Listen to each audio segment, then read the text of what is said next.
Leatherman lately has been innovating through color, and what I mean by that is they have taken their existing designs and they have added color to them. And as you can see right here, I've collected different Leathermans with different shades of color. I've got a new skeletal coming on the way that's multicolored from Leatherman. I got at a good price off of eBay.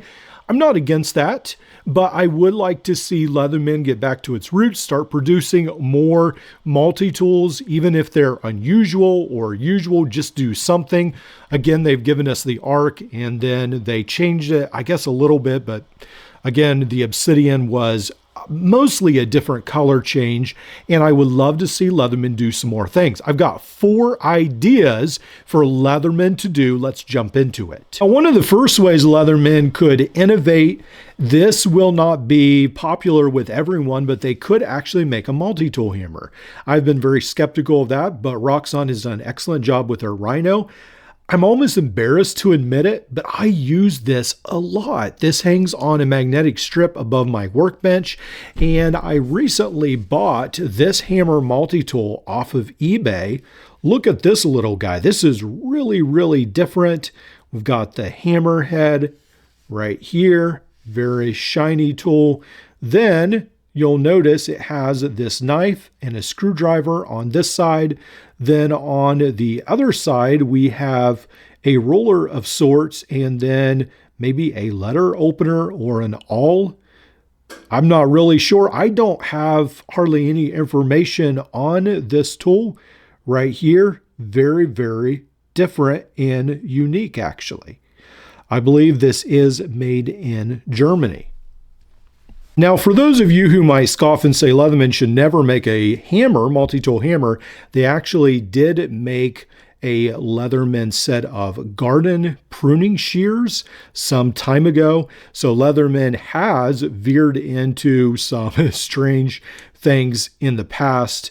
This would not be something altogether new, but it would be new in the fact that Leatherman has never made a full hammer. Obviously, they have a hammer on the bottom of their Signal, but not a full multi-tool hammer. I don't know. Let me know what you guys think, and we'll jump on to the next idea that can make Leatherman a lot of money.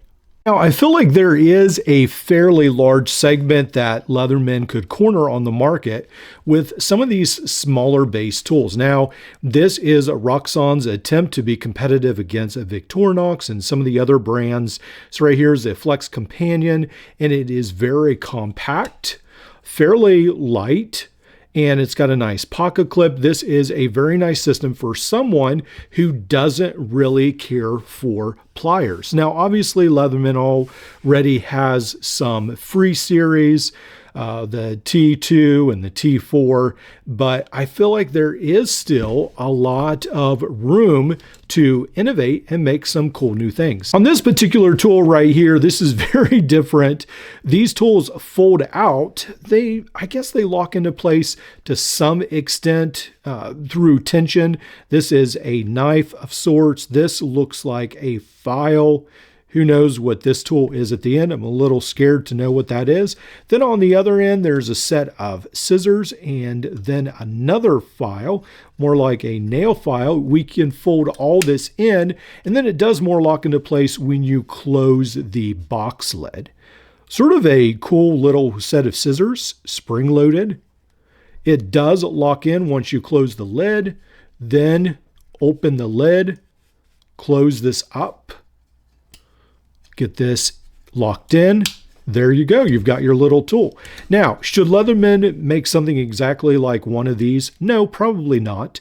But what I'm saying is I think there is a large section of the market, especially with the Squirt, the Juice, the Leap, all of those models gone. Leatherman has a wide open market that if they don't want a plier-based version because maybe they're worried about the people using the pliers too much and breaking them, there are all kinds of other tools better, I feel like, that they can make than what they have right now. Some of the free series right now, I'm not a huge fan of. They seem a little bulky. If they could trim some of these series down, I feel like they could definitely have a winner.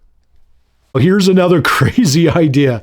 Don't get too scared though, because this is a multi-tool. I think this is sort of cool because it opens up. if I can get this open, this right here opens up like so, then you have all these tools inside. You've got the screwdriver and the attachment right here. We can take this off.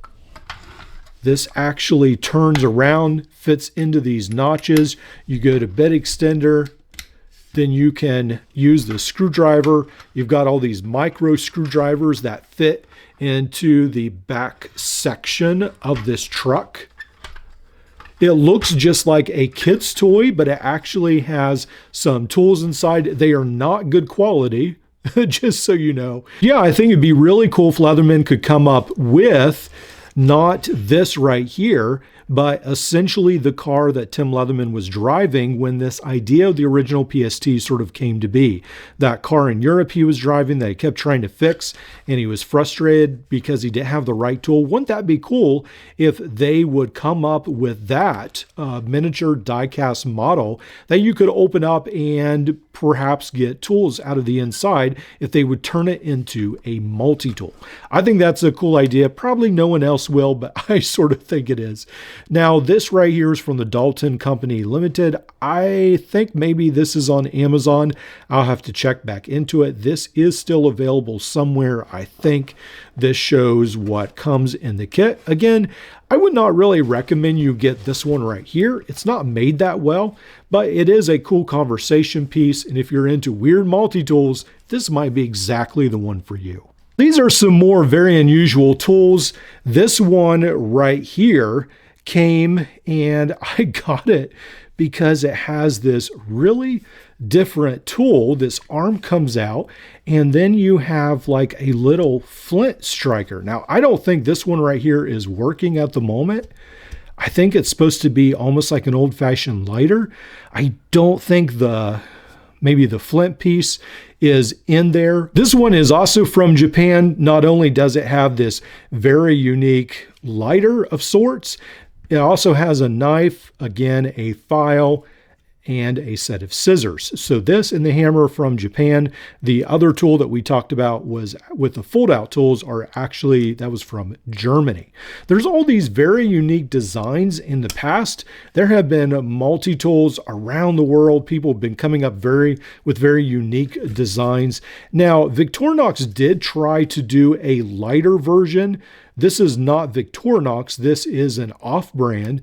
They tried to do their own version right here. It's a little unique. If you charge it up all the time, you can start a fire with it. It's definitely not my favorite tool at all. The inside tools aren't that great, but again, another conversation starter. Now, should Leatherman do something like that? I don't know. I think there are tons of ideas. For instance, Leatherman did the tread. This is the off-brand version. And I was just thinking about this. I would have loved to have a version of this in titanium. Even if maybe the screwdrivers would not have been as tough in titanium, it would have made it lighter. And a part of the beauty of this is you can carry bits in this. And if it was in titanium, that would have made a fantastic.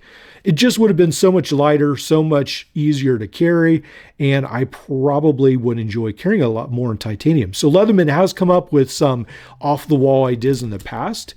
I don't know if a lighter is definitely something people would want, but I could see Leatherman making some of these ideas as like a garage, maybe, like they're doing with the garage, where instead of making knives that no one really wants, I think their last knife maybe is still for sale, why not make some of these ideas? Why not make some crazy designs, see what people like and what they don't, go off the beaten path, and I don't know, maybe it's just me, but I think that could be really cool. Let me know what you think. What are some things you would like to see Leatherman do, maybe for their garage series or just in general, that might be considered crazy by some people?